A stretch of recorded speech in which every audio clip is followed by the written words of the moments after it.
Bismillahirrahmanirrahim. Assalamualaikum warahmatullahi wabarakatuh.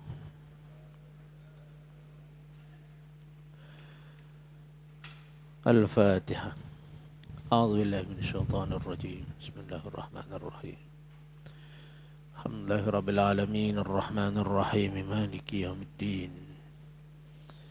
Iyyaka na'budu wa iyyaka nasta'in. Ihdinas siratal mustaqim.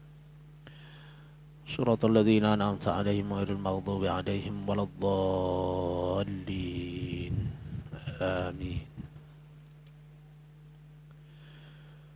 الحمد لله رب العالمين والصلاة والسلام على أشرف الأنبياء والمرسلين سيدنا محمد وعلى آله وصحبه أجمعين. سبحانك لا علم لنا إلا ما علمتنا إنك أنت العليم الحكيم. ولا حول ولا قوة إلا بالله العلي العظيم.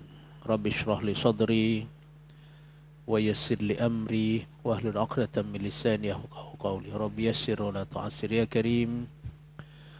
اللهم افتح علينا حكمتك وانشر علينا من خزائن رحمتك يا أرحم الراحمين.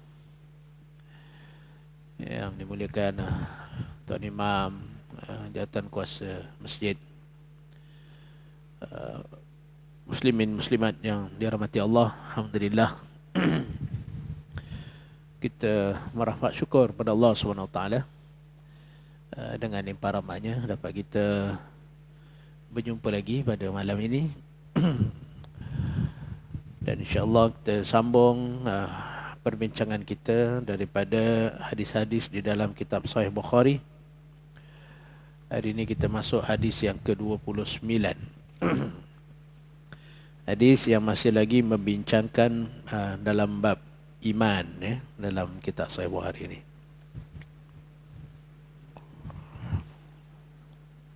Hadis yang ke-29 an Abi Hurairah qala qala Rasulullah sallallahu alaihi wasallam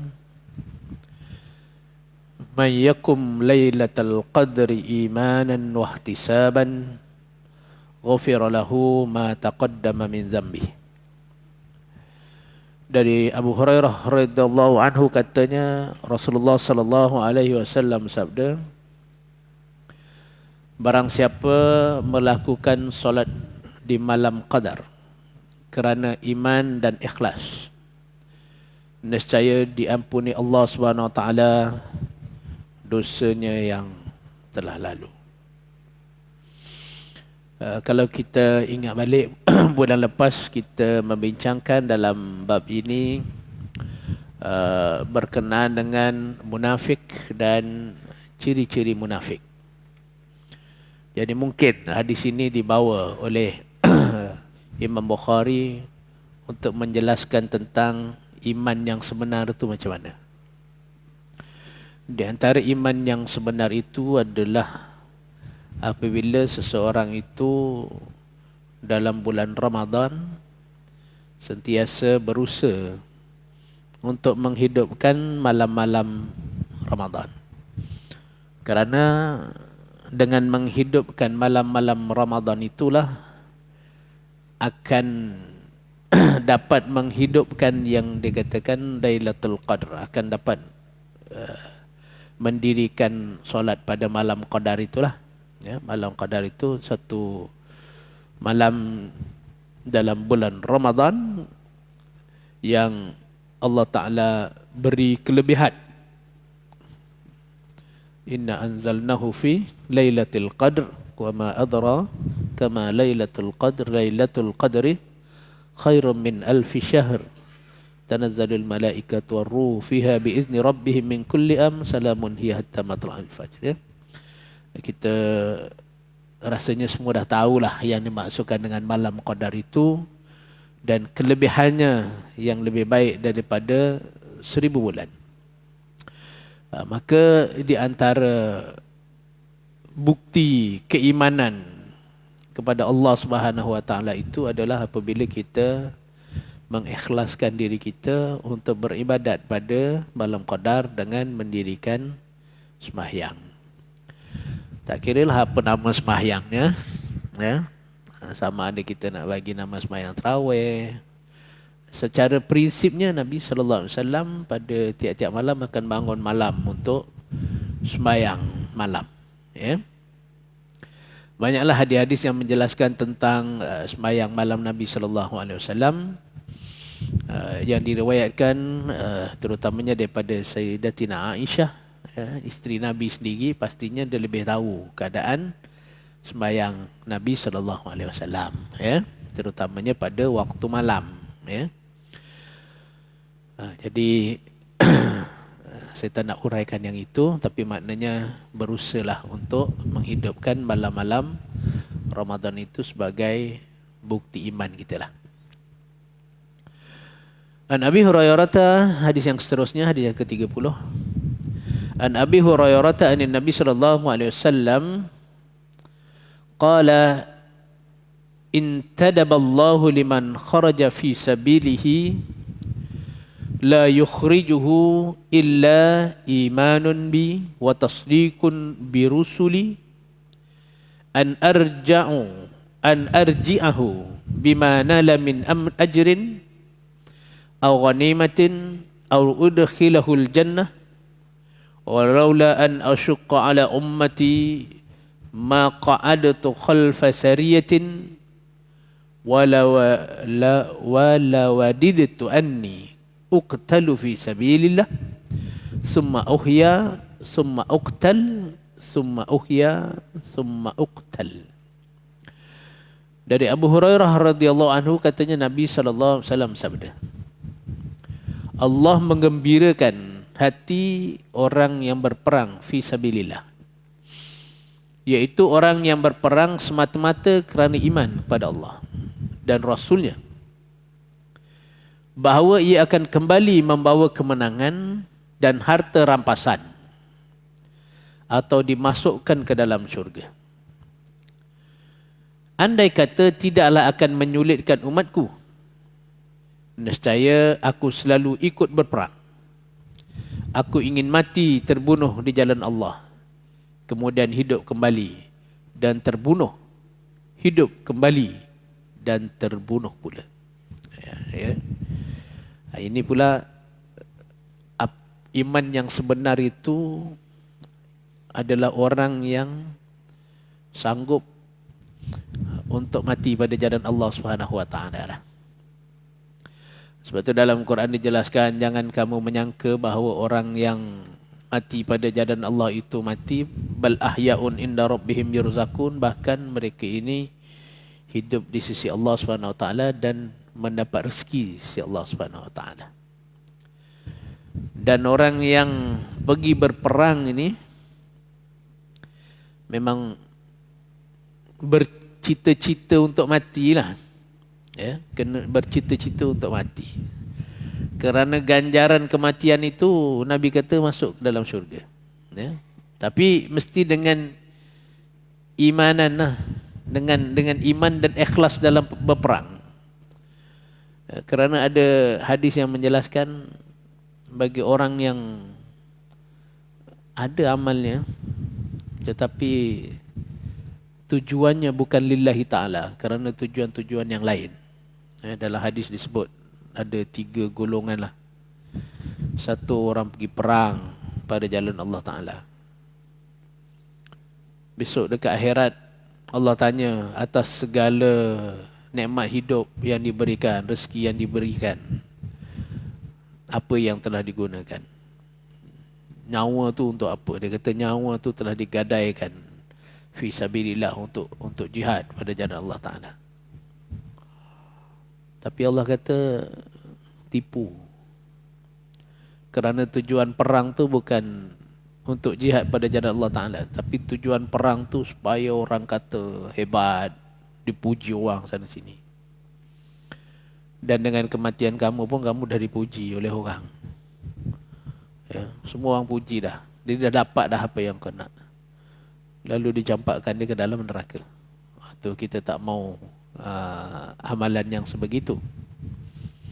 Ada orang yang diberi ilmu yang banyak dalam hadis sebut. Ditanya apa dah diguna untuk ilmunya itu. Jadi dia kata ilmunya dia dah hajar orang dah macam-macam lah. Ya. berhujah dengan ilmu yang dia telah curahkan kemudiannya lah. Tapi Allah kata tipu. Mengajar tu semua nak supaya orang gelar dia kiai, orang alim. Tu tujuannya. Dan orang dah gelar pun, sana sini orang panggil kiai, sana sini orang panggil ulama ke apa kan. Tapi tidak ada keikhlasannya dalam amalan itu. Lalu dihumbankan juga ke dalam neraka.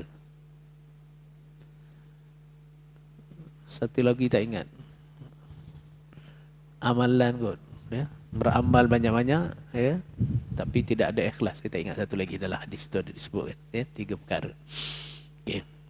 Jadi yang ini pertama nak disebutnya kena iman juga dalam jihad itu. Tetapi nak kata hebatnya ganjaran mati syahid ni, memang orang yang mati syahid dia katakan nak hidup balik supaya dapat pergi perang balik supaya mati balik. Kerana ganjaran besar daripada mati syahid itu. Ya. Kita pun tahu ada syahid dunia, ada syahid akhirat, ada syahid dunia dan akhirat dan sebagainya. Ya. Jadi kita ni bila sebut fi sabilillah itu juga jangan duk ingat perang senjata sajalah. Ya. Tapi maknanya bagaimana kita juga menggunakan harta-harta kita ni pada jalan Allah Subhanahu Wa Taala. Ya. Memastikan bantu orang miskin umpamanya, pastikan zakatnya umpamanya, dan juga apa-apalah harta yang boleh dijadikan sebagai makna amalan lah, ya, menjadi perkara-perkara yang baik. Ya. Jadi perang ni kalau menang, satu daripadanya dapat harta rampasan perang. Harta rampasan perang ni, ghanimah ni dia akan diagihkan. Orang yang pergi perang ni dia akan dapat sebahagian daripada harta rampasan perang. Kalau tak silap saya 20% diagih kepada mereka yang pergi perang. Tapi sekarang tentera semua dah bayar gaji kan. Jadi dah ada bahagian walaupun menang kalah, perang tak perang tu dah adalah gaji dia kan. Okey. Tapi kena jangan salah lah, ini kadang-kadang kita ni ikut golongan-golongan yang tak betul ni. Ya, pergi kononnya jihad lah, pergi perang sana sini, tapi sebenarnya mungkin kat tempat-tempat tu tidak perlu kepada peperangan kan. Ini yang golongan-golongan yang akhirnya membawa nama buruk kepada Islam kan, ya. Sehingga orang dok ingat itulah hakikat Islam, suka bunuh orang, tu. Sebab tu macam mana nak membetulkan persepsi orang terhadap Islam tu, satu. Ya. Islam ni dia mudah, ya. Islam ni dia tidak ekstrim.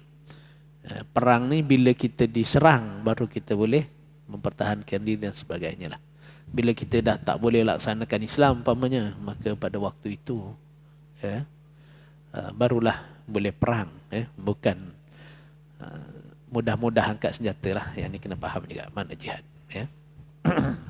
Okey. Kemudian seterusnya hadis yang ke-31. An Abi Hurairah anna Rasul sallallahu alaihi wasallam qala man qama Ramadan imanan wa ihtisaban ghufira lahu ma taqaddama min dhanbi. Dari Abu Hurairah radhiyallahu anhu katanya Rasulullah sallallahu alaihi wasallam sabda, siapa yang mendirikan solat di bulan Ramadan kerana iman dan ikhlas, diampuni dosanya yang telah lalu. Saya kira hadis ini tiap-tiap tahun diulang-ulanglah oleh ustaz-ustaz kita bila datang bulan Ramadan kan. Jadi ulama bahas juga dosa macam mana yang diampunkan dengan sembahyang pada bulan Ramadan, ya. Jumhur ulama mengatakan yang diampunkan itu dosa-dosa kecil. Ya, dan bukan dosa-dosa besar. Adapun dosa-dosa besar itu dia perlu taubat yang khusus. Ya, dosa dengan orang kena minta maaf dengan orang.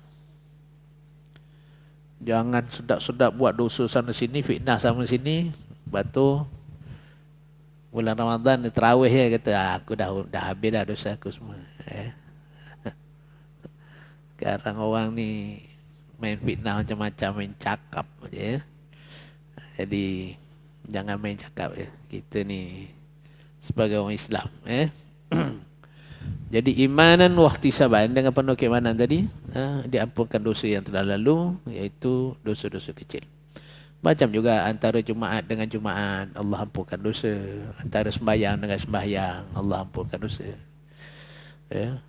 Antara Ramadan dengan Ramadan, Allah ampunkan dosa. Banyak ruang Allah Ta'ala mengampunkan dosa-dosa orang yang beriman ni.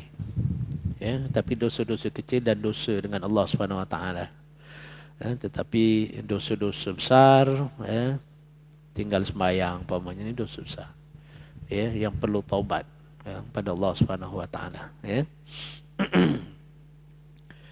Yang sebahagian kata wajib qada, sebahagian kata tak payah qada dan sebagainya, itu ada perbahasannya lah. Tapi maknanya segala dosa-dosa besar tu dia perlu pada taubat lah. Okey, hadis yang seterusnya, an Abi Hurairah qala Rasulullah sallallahu alaihi wasallam, man shama Ramadan imanan wa ihtisaban ghufira lahu ma taqaddama min dhanbi. Barang siapa, dari Abu Hurairah radhiyallahu anhu katanya Rasulullah sallallahu alaihi wasallam sabda, siapa yang berpuasa di bulan Ramadan kerana iman dan ikhlas, diampuni Allah dosanya yang telah lalu. Begitu juga ya. Satu, orang sembahyang malam bulan Ramadan, yang kedua siangnya orang yang berpuasa dalam bulan Ramadan. Ya, ini ganjaran yang besar. Kita tuan yang dari kecil lah belajar puasa kan. Kemudian setiap Ramadan kita puasa. Mungkin kita tak terasa sangat dia punya hikmah dia dan sebagainya. Tetapi sebenarnya puasa ni telah menyebabkan banyak orang masuk Islam. Ramadan ni telah buat ramai orang masuk Islam. Contoh boleh tengoklah kalau dekat YouTube tu kan, ya. Banyak yang masuk Islam ni kerana puasa. Di antaranya ada seorang pemberita. Dia pergi ke Palestin, tempat-tempat pelarian, ya. Kebetulan masa itu bulan Ramadan. Dia kata, apalah Tuhan orang Islam ni menyusahkan orang. Ya. Kena puasa, dalam makanan tak ada, kena puasa, dia kata kan. Ya. Ini orang bukan Islam punya pandangan. Kemudian bila dia pergi ke satu, jumpalah dengan pelarian-pelarian itu, dan dia sambut dengan cara yang begitu baik lah. Dan bila nak buka tu, apa yang ada lah, kurma sebiji ke, ais cawan ke, lalu dikongsinya makanan yang ada sikit tu dengan orang yang pemberita yang datang tadi. Lalu dia pun macam, bukanlah nak memperlekeh ataupun apa, tapi dia tanyalah, kenapa kau puasa? Sedangkan kau ni hidup dalam keadaan yang susah, makanan pun tak ada. Jadi jawab orang ni, dia kata, aku puasa ni sebab supaya aku merasai macam mana susahnya orang-orang miskin. Walhal dia miskin dah tu. Dia tu miskin, dah tak ada apa nak dimakan, tetapi masih lagi mengingat orang miskin yang lain. Dia kata kalau ada agama yang betul ni lah satu. Dan akhirnya dia masuk Islam. Kerana puasa yang sebegitu rupa. Ya. Dan akhirnya dia pun cuba untuk berpuasa. Memanglah orang pertama kali nak puasa ni, kalau tanya kawan-kawan kita yang non-Muslim pun, kalau kata puasa, oh mati lah. Puasa ni mati. Kan? Tapi bila dia tengok doktor suruh puasa, puasa pula elok. Nak operation suruh puasa, puasa kan. Walaupun kadang-kadang suruh puasa tu, puasa makan je, minum air kosong boleh. Kita ni puasa sungguh. Kan? Baguslah puasa sungguh tu kan. Kerana doktor tengok nak pengsan, kenapa ni kan? Ni disuruh puasa katanya kan. Minum air kosong boleh, doktor kata kan. Tapi bulan puasa tak boleh lah. Yang bulan puasa ni tak boleh lah tu. Puasa nak operation apa semua kan. Okay, jadi maknanya puasa bulan Ramadan itu juga besar ganjarannya di sisi Allah SWT dan bukti keimanan. Jadi tambah-tambahlah dengan puasa-puasa sunat, umpamanya Isnin, Khamis dan sebagainya lah. Ya. Okay, hadis yang seterusnya, hadis yang ke-33. An Abi Hurairah radhiyallahu anhu anna Nabi sallallahu alaihi wasallam qala, "Inna ad-dina yusrun wa la yushad hadha ad-din ahadun illa ghalabah. Fasaddidu wa qaribu wa abshiru wasta'inu bil ghadwati war rawhati wa syai'un min ad-dulja." Dari Abu Hurairah radhiyallahu anhu katanya Nabi sallallahu alaihi wasallam sabda, sesungguhnya Islam itu ringan. Barang siapa yang memberat-beratkan, maka dia akan dikalahkan oleh agamanya. Oleh kerana itu, kerjakanlah agama itu menurut semestinya atau mendekati semestinya. Dan bergembiralah kerana akan beroleh pahala, serta beribadatlah, mohonlah pertolongan Allah pada waktu pagi, petang dan sebahagian malam. Jadi Nabi SAW menjelaskan Islam ni mudah. Islam ni ringan. Jadi jangan disusah-susah. Tapi kenapa ramai orang yang rasa Islam ni susah? Sampai bila ada orang nak masuk Islam pun ditakut-takutkan. Orang tanya tentang Islam susah, Islam. Kerana satu, tak faham. Yang kedua, mungkin memang kita ni yang menyebabkan dia tu susah. Kan? Sebab itu Nabi kata barang siapa yang menyusahkan urusan agama, dia akan dikalahkan. Maknanya apa? Dia akan jadi berat untuk beribadat. Sebab susah. Ya. Contohnya katakan bila ada kelahiran disunatkan untuk buat akikah hari ke-7. Tapi orang kita ni kalau namanya akikah tu dia tak cukup sembelih kambing. Dia buat majlis cukup jambulnya, buat kendurinya, buat macam-macam lah. Akhirnya modalnya pun ribu-ribu juga. Itu yang bila suruh kekah tu, tak cukup duit lah. Kurang-kurang nak ada 2,000 kata dia kan. Padahal kekah tu, sembelih je lah kambing. Lepas tu, nak kenduri ke, tak ada duit, tak payah kenduri. Kan? Masak kambing tu, buatnya sup, bagi jiran-jiran. Kan? Tak payahlah buat kenduri panggil sana sini. Tapi tengok, dia punya berenjut, dia punya sampingan-sampingannya lah.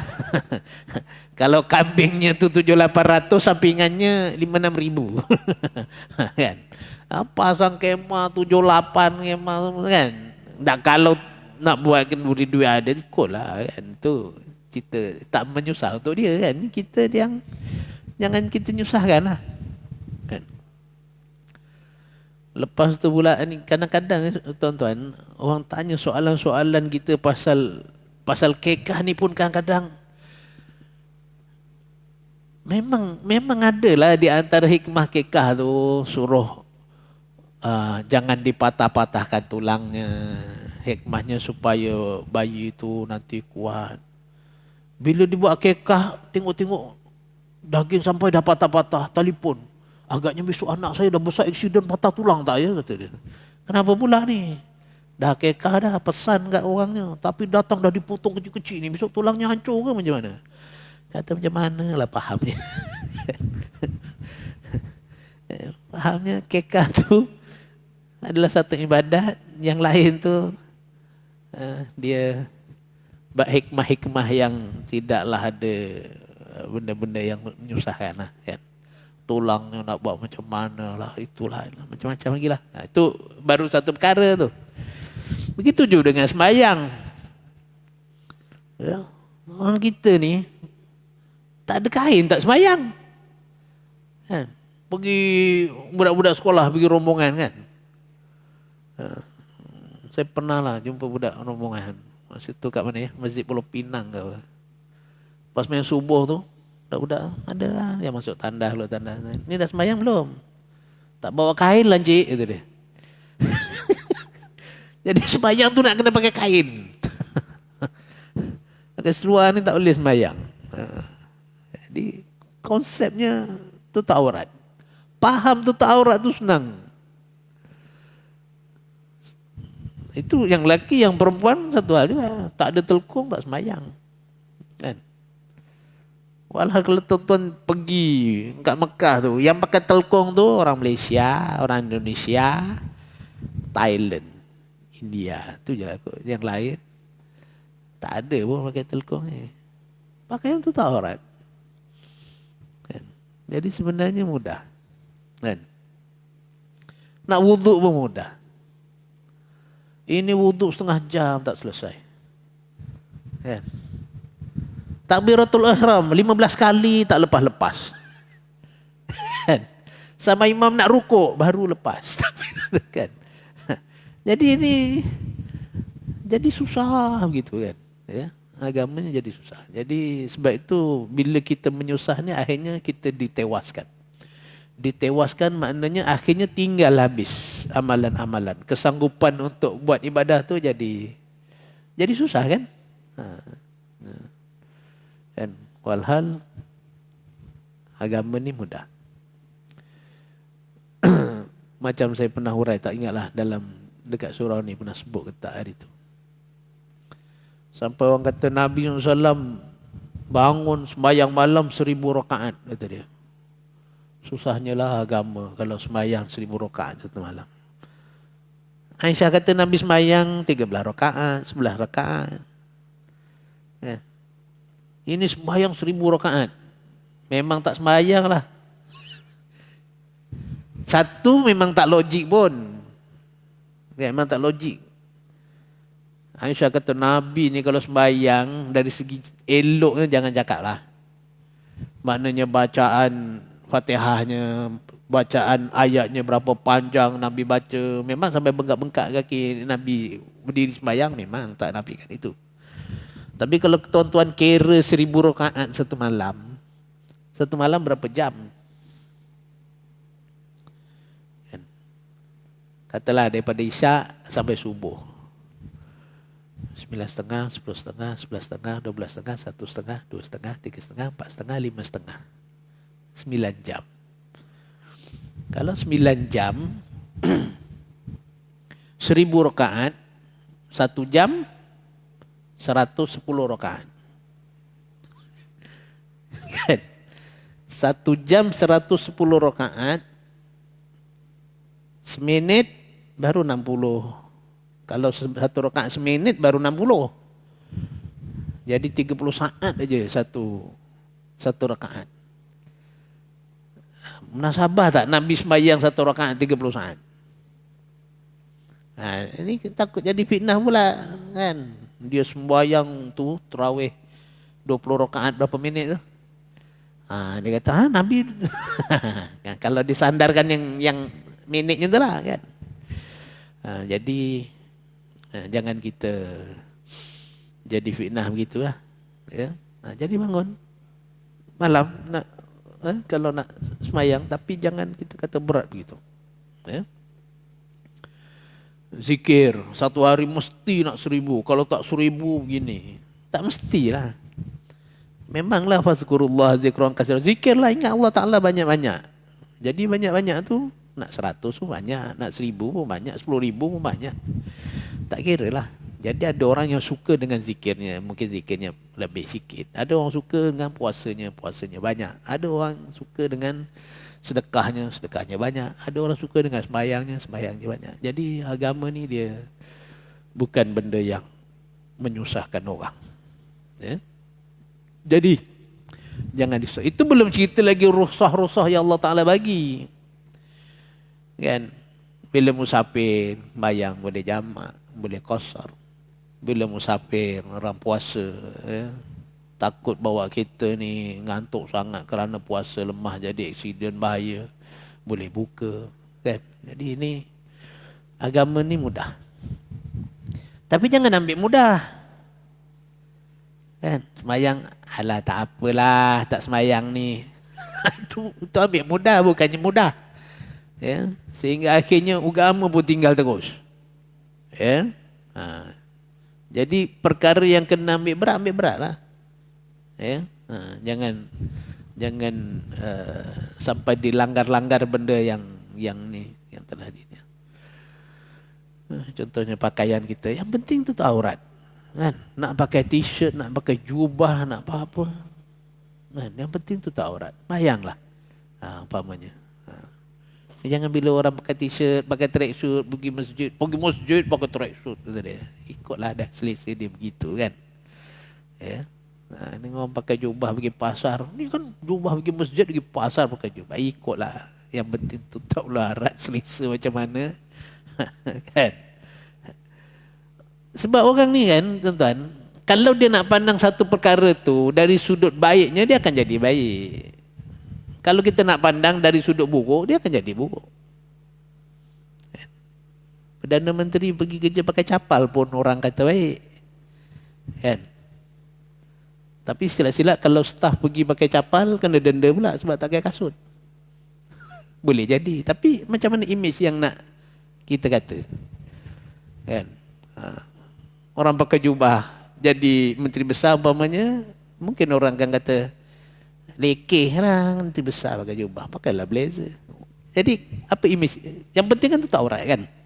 Itu perkara dalam agama lah. Sebab tu yang lain tu boleh lah, etika tertentu dalam pakaian tu boleh lah. Bukanlah tak boleh kan. Tapi maknanya jangan sampai dalam urusan agama ni kita jadi menyusah-nyusahkan. Ya. Okey. Sebab itu dengan mudahnya Islam itu bergembiralah. Ya. Kita ni nikmati sajalah hidup ni dengan apa yang Allah Ta'ala dah fardukan, apa yang Allah dah tentukan, benda yang boleh, benda tak boleh tu. Yang boleh kita nikmati dengan cara dia boleh.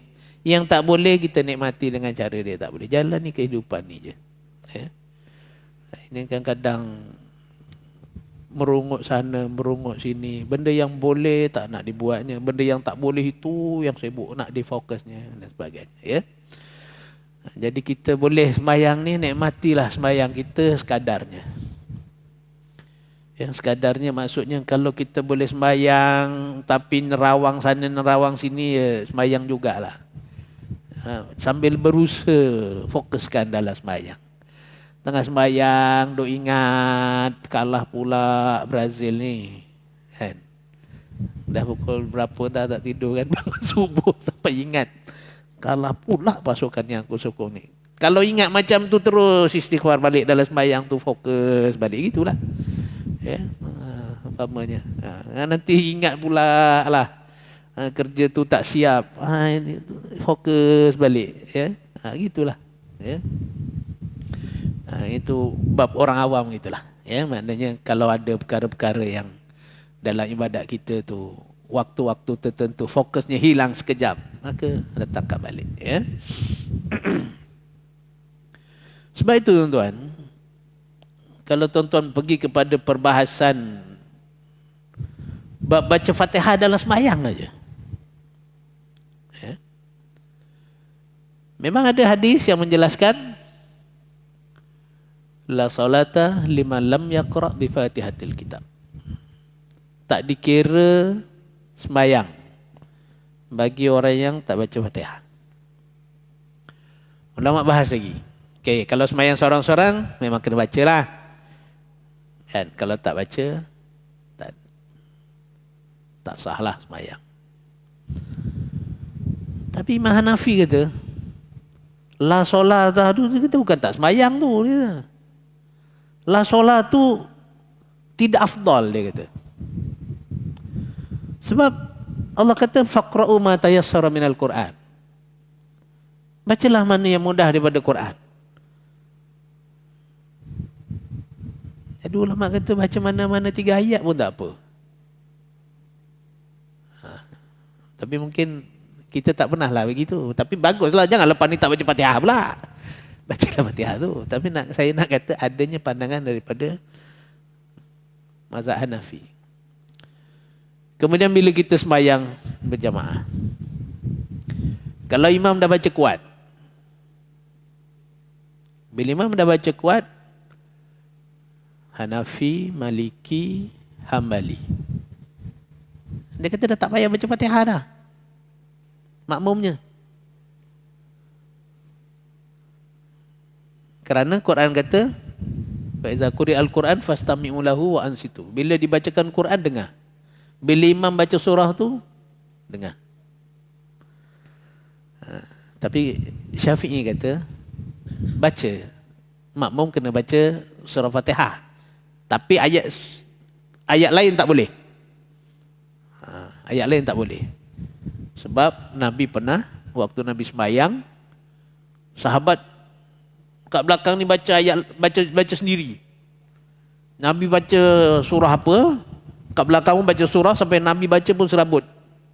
Lepas tu Nabi kata, tadi waktu aku baca ayat Quran ni kat belakang ni ramai-ramai pergi baca ayat Quran juga ke? Nabi kata. Sahabat kata, ya, yang kali jangan baca. Kecuali Fatihah. Jadi Syafi'i dia pegang yang itu. Kan? Tapi yang makmum tadi tu dalam bila imamnya sir pula, ramai kata suruh baca Fatihah. Tapi Hanafi kata pun tak baca pun tak apa. Sebab dia kata kalau makmum datang, imam dah mula sembahyang, makmum baru takbir Allahu Akbar, imam rukuk, kita pun rukuk. Tak tempat baca Fatihah pun. Allahu Akbar, Bismillahirrahmanirrahim, imam Allahu Akbar, rukuk, kita pun ikut rukuk. Dapat rakaat tak? Dapat rakaat. Dia kata kenapa dapat rakaat tak baca Fatihah? Sebab imam dah baca Fatihah dan Fatihah imam itulah jadi Fatihah makmum. Jadi kenapa pula bila imam tu awal Allahu Akbar dia tak baca, tak sah pula sembahyangnya. Itu Imam Hanafi punya pandangan lah. Dua-dua tu ada hujah yang panjang. Jadi kalau kita nak ambil agama ni mudah, tuan-tuan nampak orang sembahyang jemaah dekat masjid, ya sah sembahyangnya, sudahlah. Jangan dipertikai-tikaikan banyak lah. Ya? Kerana ada perbezaan pandangan itu. Cuma dari sudut amalan kita nak pegang tu, tuan-tuan pegang kepada yang dah biasa itulah. Ya? Bila saya sebut gitu, jangan pula nanti lepas ni semua Allahu Akbar, kau baca seorang lama kat depan tu. Jadi kan apa makna sembahyangnya pula? Diri dia. Tapi kalau ikut Nabi Syah lah tadi kan. Tapi maknanya bacalah macam yang biasa tuan-tuan tu. Tapi saya nak bagi satu gambaran bahawa terutamanya bila orang baru masuk Islam, bayang sebagainya, salah-salah sikit, ya, jadi mudahlah, ya. Okey, dan beribadahlah waktu pagi subuh 2 rakaatnya, petang sembahyangnya, malam bangunlah dengan sembahyang maghrib, sembahyang isyaknya, ya, dan sebagainya lah, dan juga ibadah-ibadah yang lain, ya. Okey. Anil Barra anna Nabi sallallahu alaihi wasallam kana awwala ma qadima al-Madinah nazala ala ajdadihi aw qala ala akhwalihi minal ansar wa annahu shalla qibala baitil maqdis 16 syahran aw 17 syahran wa kana yu'jibuhu an takuna qiblatahu qibalal bait wa annahu shalla awwala salatin sallaha salatal asri wa shalla ma'ahu qaumun fa kharaja rajulun mimman shalla ma'ahu famarra ala ahli masjidin wa hum raqi'un faqala ashhadu billah laqad shallaitu ma'a Rasulillah sallallahu alaihi wasallam qibala Makkah fadaru kamahum qibalal bait wa kanatil yahud qad a'jabahum iz kana yusalli qibala baitil maqdis wa ahlul kitab falamma walla wajhahu qibalal baiti ankaru dhalik. Anil Barra fi hadisi hadha annahu mata ala al-qiblati qabla an tahawwala rijalun wa qutilu falam nadri ma naqulu fihim fa'anzalallahu ta'ala wa ma kana Allah liyudhi'a imanakum. Dari Barra bin Azib radhiyallahu anhu, pertama kalinya Nabi SAW datang ke Madinah, beliau tinggal di rumah datuk dan bapa saudara beliau lah dari kaum Ansar. Ketika itu Nabi SAW menghadap ke arah Baitul Maqdis. Nabi sembahyang menghadap Baitul Maqdis. Lebih kurang 16 atau 17 bulan lamanya. Sesungguhnya Nabi lebih suka Baitullah menjadi kiblatnya. Nabi lebih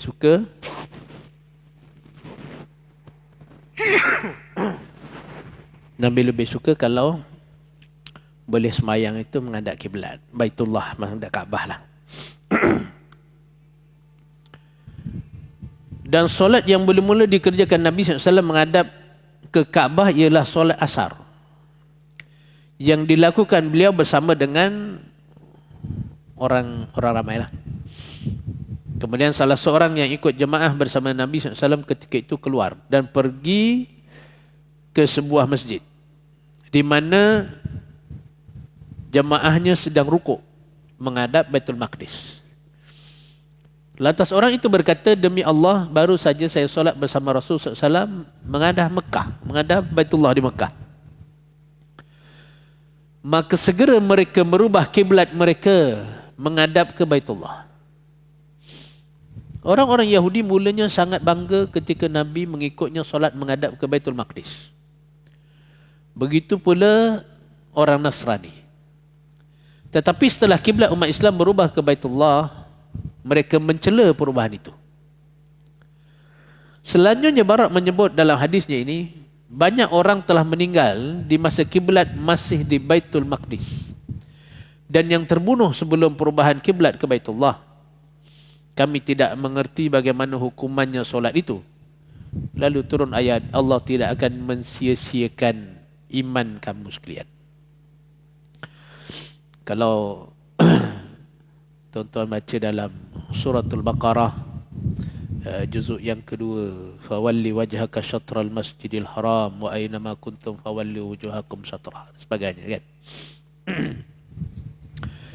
Yang pertamanya, sewaktu Nabi hijrah ke Madinah, memang Nabi sembahyang itu menghadap ke Baitul Maqdis.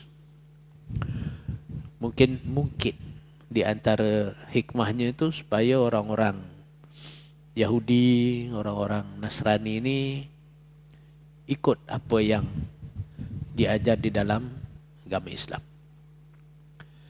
Kerana sebenarnya kiblat-kiblat ni dia bukan hakikat batu atau bangunan Kaabah tu. Kiblat-kiblat ni arah. Ya. Jadi bila sembahyang itu yang yang kita hadapkan ni arahnya. Bukannya yang ditujukan sembahyang itu pada bangunan tu. Sebab tu di antara hikmah Allah Ta'ala binasakan Kaabah beberapa kali.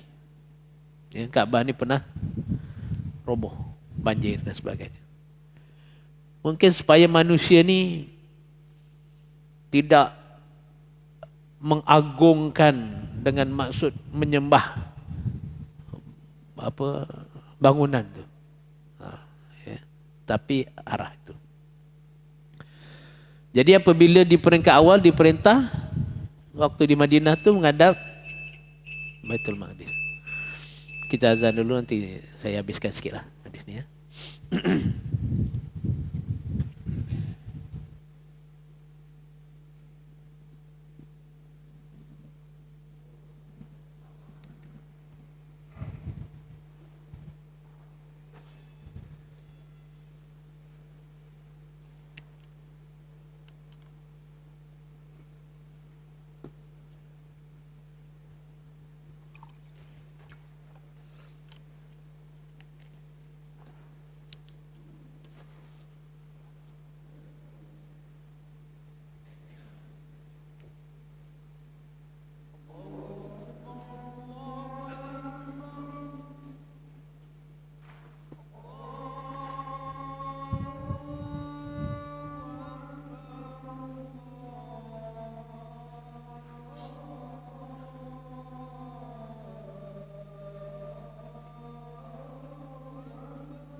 آتي سيدنا محمد الوسيلة والشرف والرجاء وابعثه مقاما محمودا الذي وعدته إنك لا تخلف الميعاد.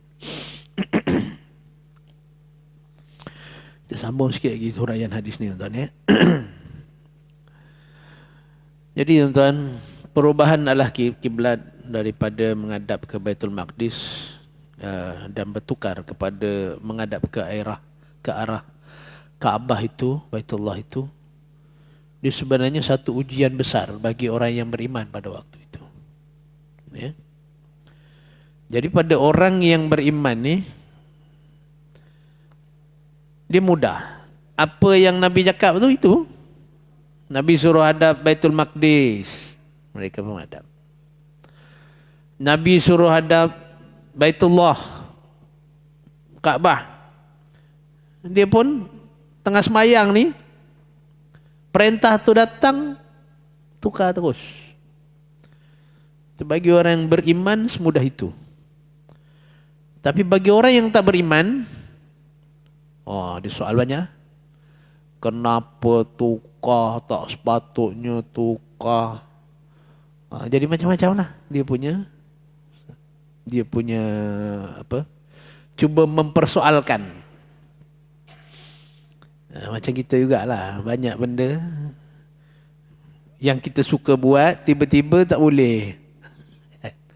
Dalilnya tak boleh. Kita banyak gitu. Kenapa ya? Kenapa gitu? Kenapa gini? Nak dibiar boleh juga.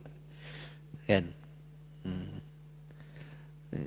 Kita ni banyak buat dulu, lepas tu baru tanya, Ustaz ni boleh tak? Tak boleh tu. Tak boleh ke? Hari tu saya dah buat. Tengok. Dah buat baru tanya. Kan? Nak suruh boleh juga. Jadi benda yang tak boleh lah kan. Jadi peralihan itu dia merupakan satu ujian, terutamanya orang Yahudi, orang Nasrani. Dan berapa ramai di kalangan orang-orang itu yang akhirnya menzahirkan kekufuran mereka. Ya, hanya orang yang benar-benar beriman boleh terima peralihan arah kiblat itu. Satu cara. Kemudian di kalangan orang-orang yang beriman ni, bila dah diperintahkan untuk menghadap Kaabah, jadi teringat kawan-kawan yang dah mati ni, yang dulu sembayangnya ngadap Baitul Maqdis, belum sempat turun wahyu ngadap ke Baitullah dah mati. Kawan-kawan kita yang dah mati itu macam mana ya? Sembayangnya dulu macam mana? Macam kita kalau dekat Meru Bukit Kapar ni, coba tengok surau-suraunya. Banyak yang sekarang kapetnya semua sengit. Tak ikut benaan surau. Sebab apa? Sebab waktu buat dulu, teknologi waktu tu lah kan. Waktu tu memang itulah yang dianggap betul ngadap kiblatnya lah. Tengok sekarang lah lari. Sembayangnya macam mana ya dulu? Ni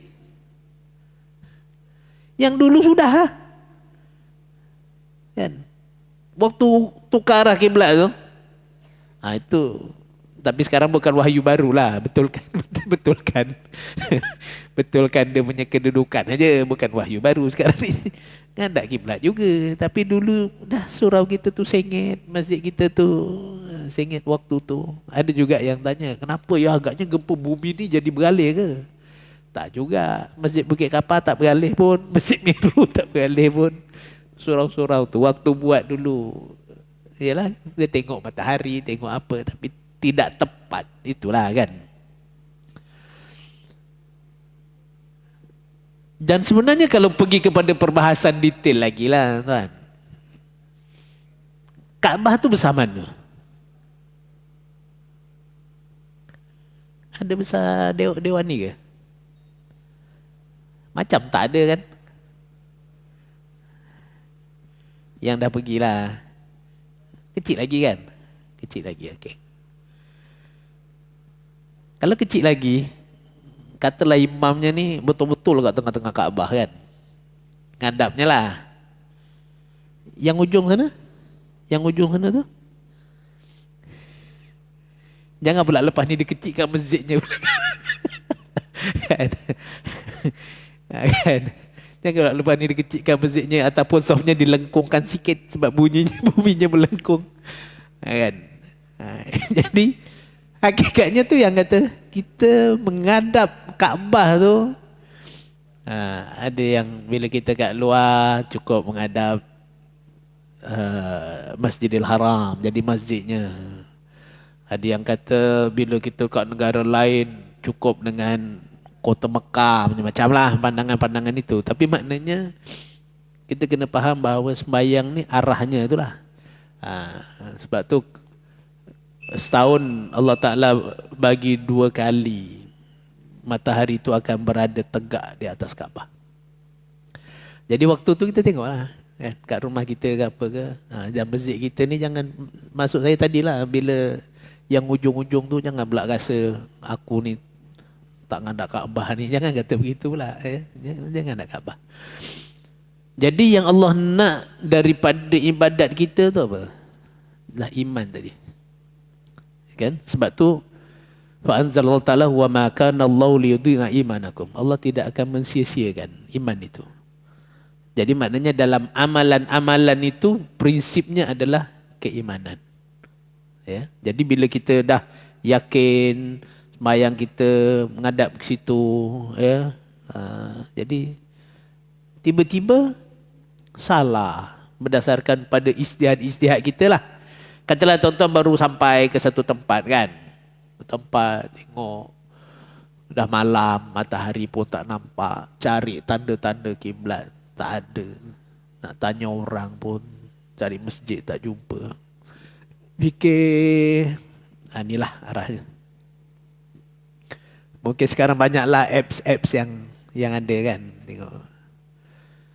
Sekali besok paginya tengok lah matahari terbit. Dalam sembahyang hadap sana, matahari terbit pula daripada sana. Sudahlah yang semalam tu sudah. Ya. Tapi kalau tengah sembahyang tu, tiba-tiba kita sembahyang tu salah kiblat. Tuan-tuan masuk masjid, tengok-tengok orang salah kiblat. Tuan-tuan betulkan terus dia tengah sembahyang tu. Saya sembahyang dekat surau airport ke masa itu ya. Di Jeddah lah, di Jeddah ke mana? Saya kat Jeddah tak saya. Masuk nampak mihrab kat situ. Sohnya macam ni kan. Saya pun bayang Allah. Tengah sembahyang orang datang pusing. Rupanya belakang. Dia bukanlah mihrab, dia macam tempat untuk apa panggil? Restroom tu kan. Lepas tu saya fikir balik, dah habis sembahyang lah, baru fikir balik. Kalau tuan-tuan tengok dekat Mekah Madinah kan, kat Madinah lah terutamanya, ustaz-ustaznya ngajar kan ngadap kiblat. Perasan tak? Dekat Madinah tu, yang dah pergi umrah lah kan, yang belum tu biar rasa nak pergilah. Ustaznya dia mengajar, bukan dia membelakangkan kiblat. Ustaznya menghadap kiblat, muridnya membelakangkan kiblat. Jadi ustaznya ngajar, bila masuk waktu, yang masih nak dengar, yang nak sembahyang sunat, pergi sembahyang. Kan? Tuan-tuan ni mungkin tak nak dengar ceramah saya, tapi sebab saya ceramah kat depan, terpaksalah duduk kan, tunggu. Kalau saya ceramah kat belakang ngadap depan, tantas separuh dah sembahyang, tinggallah Ustaz Zawawi tu. Boleh jadi. Kan? Dekat Madinah, siapa nak sembahyang sunat? Dia sembahyang sunat, tapi memang kat sana, dia teruslah waktu qomat, dia qomat, guru tu dia akan berhenti teruslah, automatik dia akan berhenti bila dah sembahyang tu. Tapi waktu lepas azan tu, kalau ada soalan dia perlu jawab, dia akan jawab sampailah qomat tu. Jadi memang dia, guru tu dia menghadap kiblat. Jadi sebab tu saya duk fikir balik, oh tempat tu mungkin kot untuk kalau ada orang nak cakap ke apa ke, tu yang ngadap belakang, yang kita duk ingat, itulah arah kiblat. Dia, bila tonton tengok kat tengah ni kan, kalau tak ada ni, sama je nak ngadap sana ke, ngadap sini sama je. Jadi kita bila masuk surau, gitulah kan, masuk surau, tak silap saya kat airport lah. Tengok, bayang lah kan, bayang. Tengok-tengok orang pegang. Oh aku salah kiblat ni. Jadi kita betulkan sajalah. Sebab tu kita bila nampak orang buat salah tu tegur teruslah. Ya, tegur terus. Jangan dah habis baru kita kata salah tu. Kan? Kiblatnya salah sana. Dia dah habis. Jadi dia tengah. Kita betul kan. Mungkin kat tempat kita ni tak sangatlah begitu. Tapi saya masih lagi nampak beberapa orang yang sembahyang ikut sejadah. Sejadahnya sengit, dia pun dah jadi sengit. Ya, terutamanya kalau tuan-tuan pergi tadilah surau-surau yang dah dibetulkan dia punya kiblat tu, banyak lagi yang sembahyang tu ikut bangunan, bukan ikut arah kiblat. Jadi yang tu kalau nampak sengit tu, ini dah jauh kiblatnya ni. Betulkan sikit, ya. Wallahu alam. Insyaallah cukup dulu lah kot untuk hari ni. Kecuali ada soalan ke? Tak payahlah kot ya. Ada soalan ke? Okay, cukuplah dulu untuk hari ini. Aku qauli hadza wa astaghfirullahal azim li wa lakum. Kita tanggung dengan tasbih kafarah dan surat As. Bismillahirrahmanirrahim. Subhanakallahumma wa bihamdika asyhadu an la ilaha illa anta astaghfiruka wa atubu ilaik. Bismillahirrahmanirrahim. Wal 'asri innal insana lafi khusr. Alladzina amanu wa 'amilus shalihat wa tawassaw bil haqqi wa tawassaw bis sabr. Assalamualaikum warahmatullahi